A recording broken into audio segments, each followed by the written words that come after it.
Hi students, आइए आज हम लोग 12th क्लास की केमिस्ट्री सीरीज के इस वीडियो में वर्नर सिद्धांत के बारे में पढ़ेंगे। आज के बाद ये आपको कभी भी नहीं भूलेगा, भूलना चाहेंगे तब भी नहीं भूल पाएंगे। कंडीशन ये है कि मैं जो बताऊंगा उसके बाद प्रश्न करूंगा छोटा सा, उसका उत्तर आपको देना होगा और आप आसानी से उत्तर दे ले जाएंगे। चलिए अब शुरू करते हैं। वर्नर सिद्धांत। वर्नर सिद्धांत को अल्फ्रेड वर्नर ने 1893 ईस्वी में दिया था। किसने दिया था? अल्फ्रेड वर्नर ने। कब दिया था? 1893 ईस्वी में। और क्या बताया था इन्होंने? उपसंयोजन यौगिक के संरचना से संबंधित, किससे? संरचना से संबंधित सिद्धांत दिया और इसके लिए इन्हें नोबेल पुरस्कार मिला। किससे संबंधित सिद्धांत दिया? संरचना से संबंधित। कौन सा पुरस्कार मिला? नोबेल पुरस्कार मिला। और इसीलिए इनको उपसंयोजन रसायन का जनक भी कहा जाता है।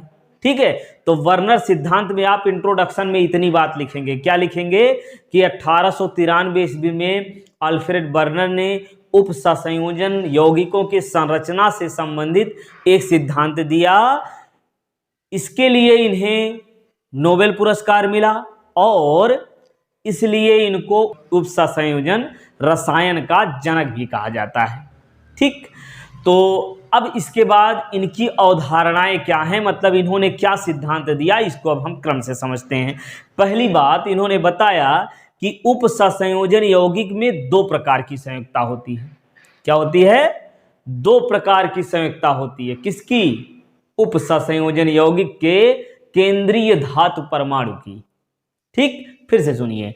उपसंयोजन यौगिक के केंद्रीय धातु परमाणु में दो प्रकार की संयुक्ता होती है। तो देखिए, उपसंयोजन यौगिक जैसे हम लोग पढ़ चुके हैं, ये देखिए लिख दे रहे हैं AgNH3 ट्वाइस और ये Cl, और दूसरा लिख दे रहे हैं ये K4FeCN6, K4FeCN6। ठीक है, अब देखिए ये दोनों उपसंयोजन यौगिक हैं। अब इसमें बड़े कोष्टक के जस्ट बगल केंद्रीय धातु परमाणु होता है, ये जुड़ा होता है लिगेंड से। अब इस बड़े कोष्टक के आगे जो लिखा होता है ये धन आयन होता है और पीछे होता है ऋण आयन। ये पीछे क्या लिखा होता है? ऋण आयन। याद रखिए अच्छे से, ऋण आयन, और ये क्या होता है? लिगेंड। बस इतनी बात अगर आप समझ गए तो वर्नर सिद्धांत आसानी से याद हो जाएगा। देखिए, अभी बताया हमने कि केंद्रीय धातु परमाणु में दो प्रकार की संयुक्ताएं होती हैं। एक होती है प्राथमिक संयुक्ता, दूसरी द्वितीयक संयुक्ता। तो जो प्राथमिक संयुक्ता होती है, ठीक है, पहला पॉइंट आप क्या लिखेंगे? केंद्रीय धातु परमाणु में दो प्रकार की संयुक्ताएं होती हैं, एक प्राथमिक संयुक्ता, एक द्वितीयक संयुक्ता। इसको लिख देंगे। दूसरे पॉइंट में आप लिखेंगे कि प्राथमिक संयुक्ता जो होती है, केंद्रीय धातु परमाणु की जो प्राथमिक संयुक्ता होती है, वो ऋण आयनों से संतुष्ट होती है। किससे? ऋण आयनों से, यानी कोष्टक के जो बाहर लिखा हुआ इससे ऋण आयनों से संतुष्ट होती है और इसे विच्छिन्न लाइन से प्रदर्शित करते हैं। ये जो प्राथमिक संयुक्ता है किससे पूरी होती है? ऋण आयनों से पूरी होती है और इसे विच्छिन्न लाइन से प्रदर्शित करते हैं। इसको हम क्रम से लिखते हुए चल रहे हैं। तो पहली बात समझ में आ गई कि केंद्रीय धातु परमाणु में दो प्रकार की संयुक्ता होती है, एक प्राथमिक एक द्वितीयक। दूसरा पॉइंट आप कहेंगे कि प्राथमिक संयुक्ता, केंद्रीय धातु परमाणु की प्राथमिक संयुक्ता ऋण आयनों से पूरी होती है, इसको विच्छिन्न लाइन से प्रदर्शित करते हैं।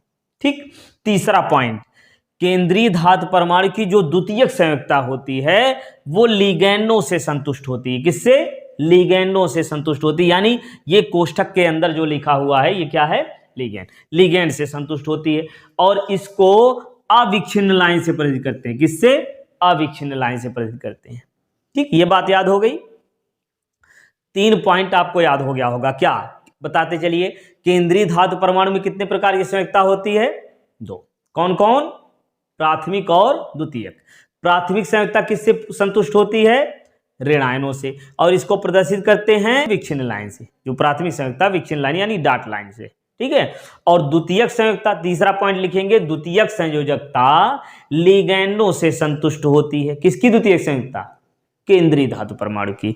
केंद्रीय धातु परमाणु की द्वितीयक संयुक्ता लिगैंडों से संतुष्ट होती है और इसको अविच्छिन्न लाइन से प्रदर्शित करते हैं, यानी सीधी लाइन से प्रदर्शित करते हैं। ठीक है।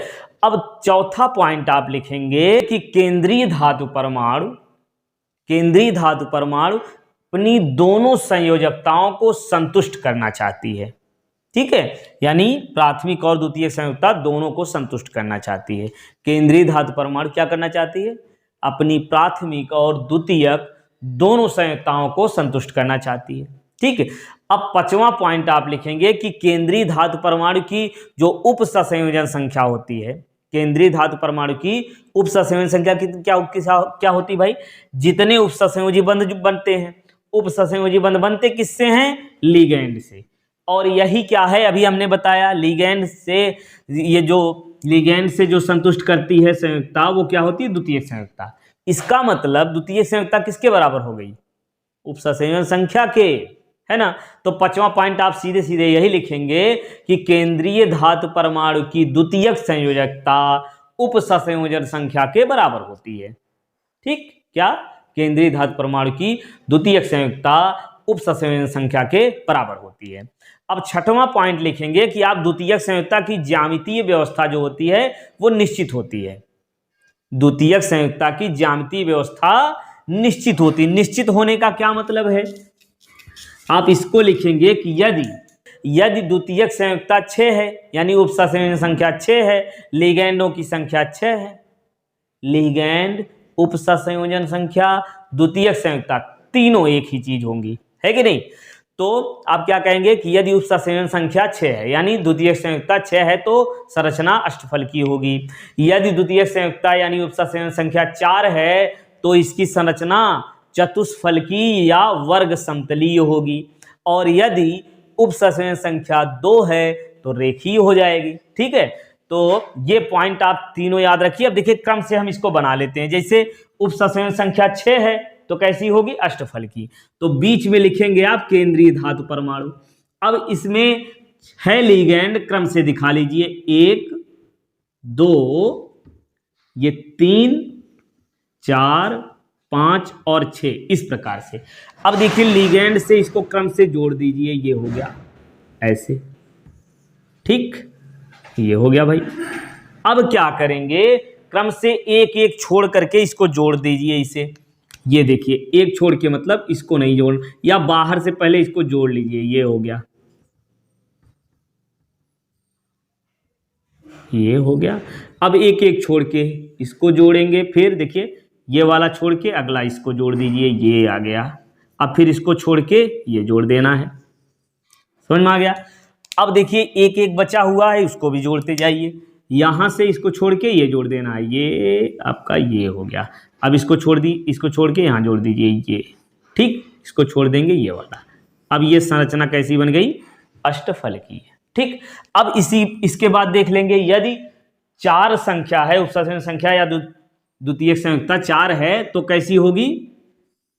वर्ग समतलीय हो सकती है या चतुष्फलकीय। चतुष्फलकीय में कैसे होगा? ये देखिए, ये केंद्रीय धातु परमाणु बना लीजिए, एक ऊपर, 2 नीचे, एक यहाँ, थोड़ा बीच में नीचे कर लीजिए, यहाँ बीच में छोटा भी कर सकते हैं। अब इसको जोड़ दीजिए, जैसे वहां जोड़े थे सेम उसी प्रकार से, ये ऐसे, ये जोड़ दिया। अब इसके बाद इसको बाहर से मिला दीजिए, ये पेन कलर चेंज कर लें, बाहर से इसको मिला दीजिए क्रम से, ये हो गया। ठीक, अब एक इसको भी मिला दीजिए, ये हो गई संरचना चतुष्फलकीय। ठीक है, वर्ग समतलीय चतुष्फलकीय। और रेखीय कब होगा? बीच में देखिए केंद्रीय धातु परमाणु है, केंद्रीय धातु परमाणु बीच में लिखेंगे, और ये हो गया 2 लिगैंड, तो कैसी हो गई संरचना? रेखीय। तो उप सहसंयोजन संख्या 2 है तो रेखीय, 4 है तो ये चतुष्फलकी या वर्ग समतलीय, चतुष्फलकी वर्ग समतलीय, और जब लिगैंडों की संख्या 6 है तो अष्टफलकी। इतना आपको अच्छे से याद रखना है। इसके बाद आप एक एग्जाम्पल के माध्यम से अभी मैं बताऊंगा, जिससे ये सारे नियम आपको बहुत ही आसानी से याद हो जाएंगे। अब हम लोग वर्नर सिद्धांत को एक प्रश्न के द्वारा समझेंगे बहुत ही आसानी से। देखिए प्रश्न क्या है? COCl3 6H2O, COCl3 5H2O, COCl3 4H2O और COCl3 3H2O, ये AgNO3 से अपक्रिया करके क्रमशः 3, 2, 1 और 0 AgCl का अवक्षेप बनाता है। तो बर्नर सिद्धांत के द्वारा इसकी संरचना और सूत्र लिखना है, मतलब जो उपसंयोजन यौगिक बनेगा उसकी संरचना और सूत्र लिखना है।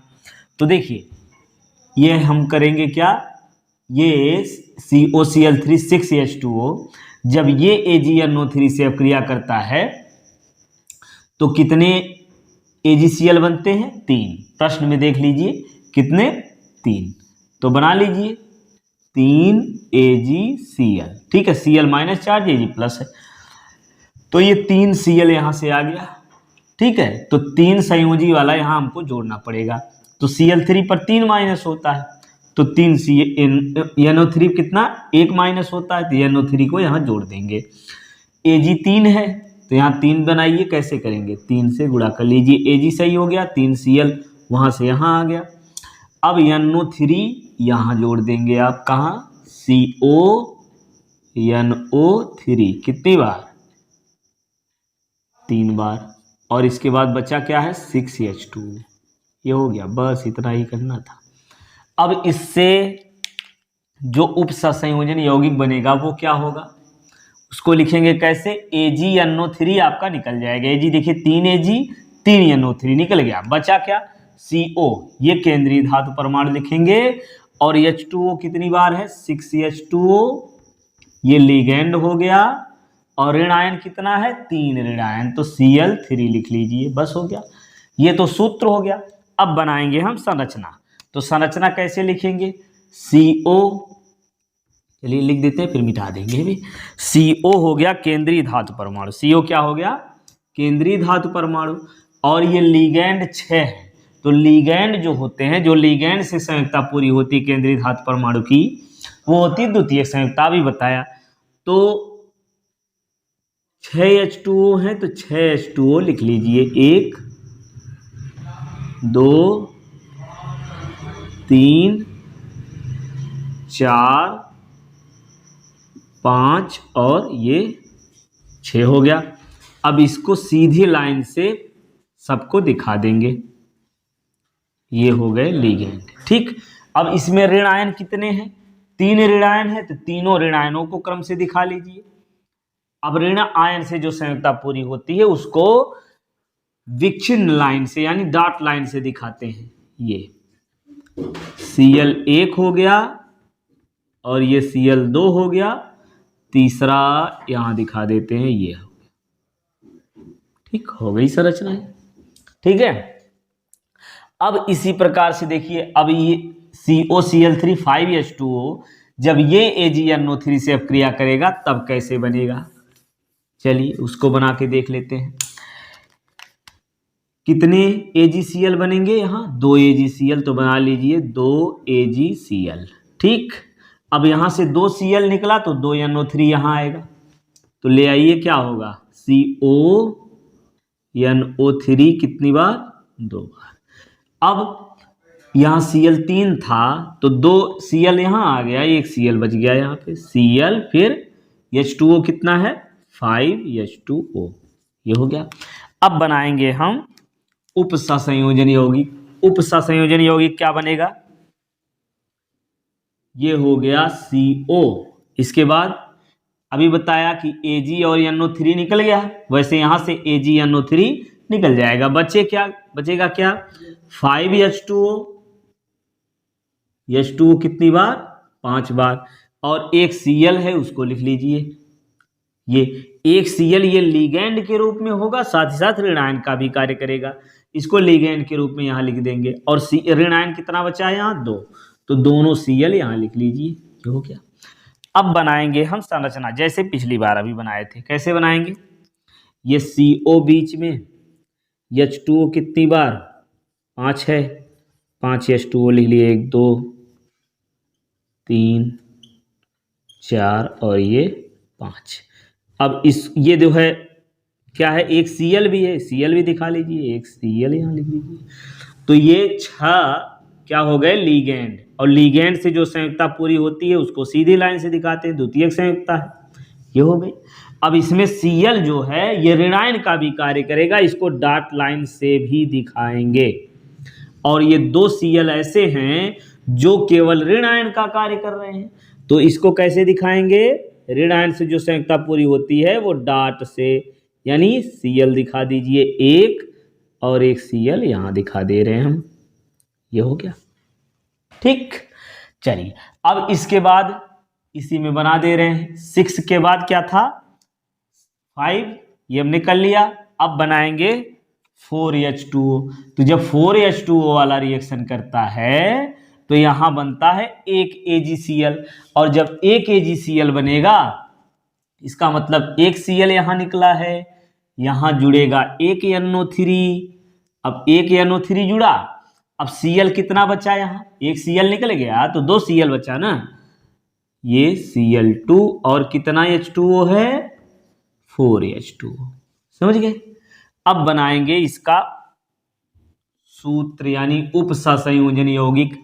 कैसे बनाएंगे? जैसे अभी बना रहे थे, यहां लिखेंगे CO, फिर AgNO3 निकल गया, बचा क्या? Cl2 2 और H2O कितनी बार? 4 बार। तो H2O लिखेंगे 4 बार, इसको बड़े कोष्ठक में कर दीजिए। अब ऋण आयन कितना है यहाँ? अच्छा, Cl 2 बचा है तो 2 Cl भी लिख लीजिए, Cl2, और एक Cl ऋण आयन के रूप में हो जाएगा, इसको बाहर कर लीजिए, हो गया। अब हम बनाएंगे, देखिए इसी में बना दे रहे हैं, आप नोट कर लीजिए, ठीक है। कैसे बनाएंगे? 4H2O है, 1 2 3 4, यहाँ 5 बनाए हैं, एक मिटा दे रहे हैं। कौन सा मिटा दें? ये लो, हो गया। अब Cl जो है इसमें दो Cl ऐसे हैं, ये वाला ये लिगैंड के रूप में है, ऋण आयन के रूप में भी है, तो एक Cl के लिए और भी ऐसे द्वितीय संयुक्ता के रूप में दिखा दीजिए, ठीक। ये हो गया। अब 4H2O और 3 Cl ये बन गया। इस सूत्र की संरचना ये बन गई। अब लास्ट में 0 AgCl मतलब AgCl नहीं बनेगा तो नो रिएक्शन, कोई रिएक्शन नहीं होगा। जब कोई रिएक्शन नहीं होगा तो कुछ नहीं बनेगा, यहां लिख दीजिए नो रिएक्शन, ठीक।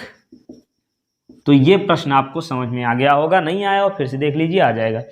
तो इसी प्रकार से सेम इसी तरीके से एक प्रश्न हम आपको दे दे रहे हैं, इसको पढ़िए और खुद से बनाइए।